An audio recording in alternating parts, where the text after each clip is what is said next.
Me mārama te marea ki ngā hohonutanga o te tiriti o Waitangi. Koera te whakatau a Vincent O'Malley, te kaituhi i te pukapuka hou. Kei a Heta Gardner ngā whakamārama. He pukapuka mā te marea, Māori mai, Pākehā mai. We're trying to allow the historical sources, the historical actors to speak for themselves. He pukapuka mo te hītori o te tiriti o Waitangi, tae noa ki tēnei rā. Ko tana tino au tai atanga, kaore ia mo te arotahi ki te tirohanga kotahi. Engari ke he whakahiato i ngā whakaaro o ngā tāngata o taua wā. Hei tā Vincent kua tae te wā, kia are mai ngā taringa o te marea.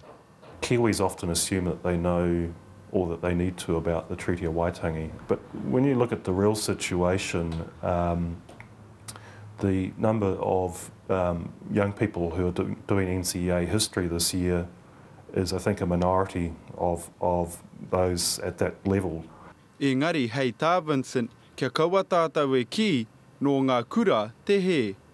The efforts of successive governments to inform the public about the Treaty of Waitangi claims process and the very significant history that has arisen out of it over the last 35 years have been, well, negligible to non-existent. Kua roa Vincent e whera ana i te hōhonutanga o te tiriti o Waitangi, he mātanga mo te tarai piunara, he kaituhi pukapuka hoki.